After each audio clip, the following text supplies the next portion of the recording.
So my parents actually moved me and my four siblings, and at first we didn't know what the decision was until we got older, and we definitely decided to stay in the United States just because we did have more opportunities for us education wise, and career wise as well.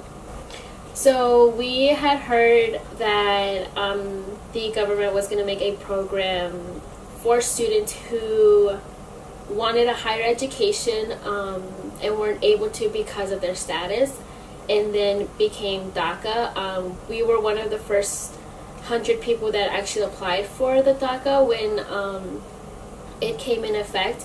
So we do have, they do all of our taxes, and it's this law firm that does it too. So they're immigration lawyers, but also do taxes. It's a family run thing, and they had known about it before that it got out. So they had already asked for all of our documentations beforehand, and all they needed was the government to say yes, we're going to do it, and they sent out our application, which is why we were one of the first ones that got accepted. So when that happened, we waited. We got a little. We make a joke about it because it was a little green card, and we said, "Oh look, we got our green card." But it was just a card with a date and a location to get your fingerprints done.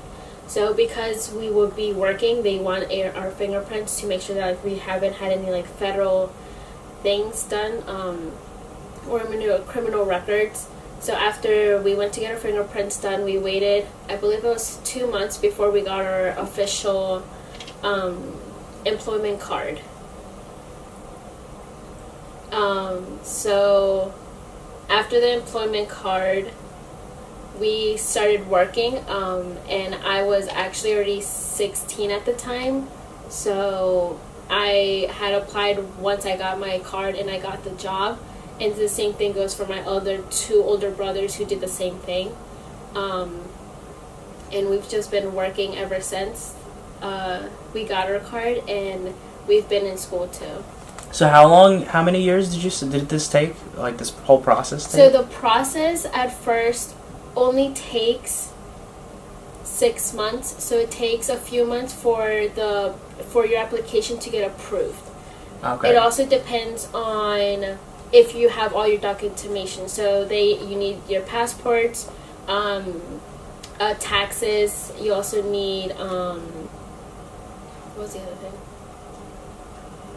Oh, school records. So when you first applied, you needed the school records to have proof that you've been in the U.S. since you were, I believe it was 12 was the age that they required students to be for the DACA program.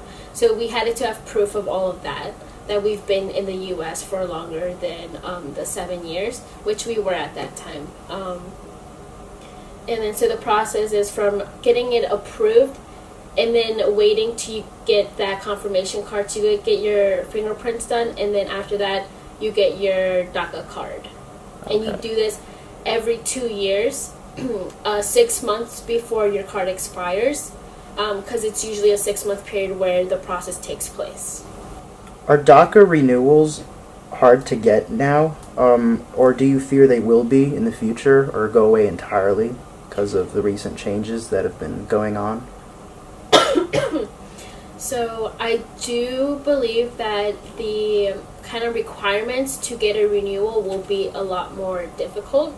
As of right now, the process is if you already have your DACA card, you automatically get a renewal unless you've done something that's gotten you arrested or any of that that affects the government. So I do believe it will change because of the new, depending on the new presidency and how strict they put on, what restrictions they put on the renewal process. Because I feel like they'll probably want to have more proof that what exactly you're doing, what kind of jobs you're doing, what are you studying kind of thing. Because I feel like the government wants this program to not just helps kids and DACA recipients, but also to help the government as a whole. So those who are going to be more in the medical field and the engineering that have more advances, then those are the people they're gonna kind of like direct their focus on to get renewed for their DACA status. Mm-hmm. Why do you feel DACA is so important, even if it doesn't guarantee citizenship? So I believe that DACA is still important, even though it doesn't guarantee you a pathway to citizenship, because it does, like I said, give you a secure feeling of I am doing something good for the government, even though this is the only place I know. Same thing going, you get to finish your education. I know a lot of students who didn't qualify for the DACA program and believe they can't go off to college because they don't have status, which isn't entirely true. There are still other schools who accept students regardless of their status, but it gives students more opportunities that most students don't get, especially with work-wise, because most places you have to have a social security number to even work, unless you do under the table, which obviously is illegal.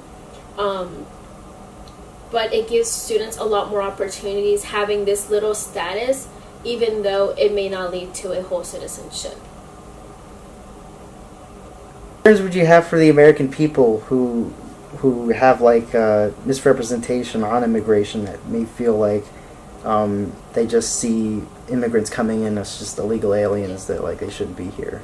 So my concern with how people view people who are migrating from different countries to the United States, they portrayed as a bad thing, because that's what social media has shown. But when you actually get to meet someone who's in that certain status, or you don't realize, people base their opinions on what they've seen on TV or what people talk about. But until someone gets to know someone, or because a lot of my friends didn't know I was a DACA student until I had told them, and they were just like, oh, I didn't know, you don't look like an illegal alien, or you don't look like you're undocumented. But my question is, what does an undocumented student look like? Like, there's no one fits all for a student who is a DACA student, or someone who's undocumented, or an immigrant, or an illegal alien. It's just, I want people to be more open-minded about it, because one thing doesn't fit all, as most people know. Definitely.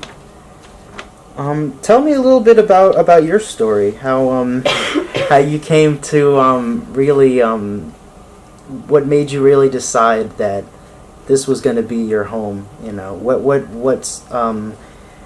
struggles that you had? Remember when you remember on Tuesday when Malachi asked you about your journey, and you kind of mentioned your story from the beginning, mm-hmm. and how you weren't open. I remember when I was there, like you mentioned how you weren't completely open to staying here, and then you saw how much of a tremendous benefit and the fit is. Could you go into that a little bit? Yeah. So my story begins when I was 5. My parents moved from Mexico to Texas. We actually lived in Texas for 2 weeks until my dad got a secure house for us in North Carolina. So we had moved to North Carolina. We made friends with all of our community members.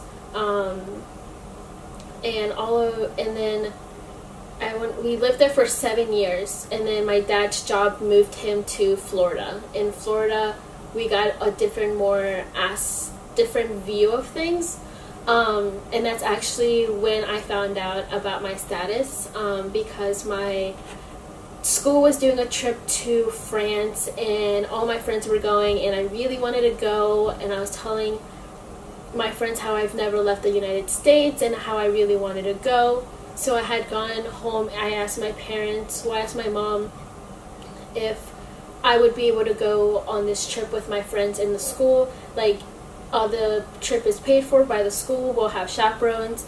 Everyone's gonna, it's gonna be supervised by all the chaperones. Like, everything's gonna be safe. And she just kept saying, no, you can't go. And I was so mad. I didn't talk to her for 2 days because I was just so upset with her. And then the following week, her and my older brother sat me down, and they had this conversation with me as to that we I can't go to France because I can't leave the country, which opened a whole lot of different questions, like, why can't we leave the country? Like, what did we do? Like, why can't we go anywhere? And they had mentioned that we were undocumented. And I asked her, what does that mean? And then they went more into it, the fact that they came here without permission. That's what they said. So I was so angry at the fact that they had made this big decision for me and my other 3 siblings without even talking to us about it. Yes, we were young, but still, I feel like we could have had a say in it. So my brother tried to calm me down and like explain things a little bit more to me, and I was just so upset with him. Like, how can they hide this big secret from us? And then fast forward to when we moved to Delaware. Again, they were doing a trip to, I think they were going to Spain for the school Spanish club or something. And my friends were going, and I was just like, oh, I can't go, I can't afford it. Like, I kept having to make excuses up because I didn't want people to know about my status. So it wasn't until I actually came to Cabrini where I was more open about people knowing about my status. In high school, I would make any excuse of like, oh, I have something that like weekend I can't go with you guys. I'm going to visit family for the holiday. I can't go with you to Spain, like Paris. And then when I got to school, I did a program where I did tutoring for seniors in a high school. And I was talking to this kid, and he goes, how are you in school? Like, was it hard for you to get in school? And I was like, no, like, my school helped me a lot. And then he had mentioned how he doesn't think he wants to go to school because of his status. And I told him, like, I'm in the same boat as you. Like, if I can do it, you can do it too. Like, I can help you every step of the way.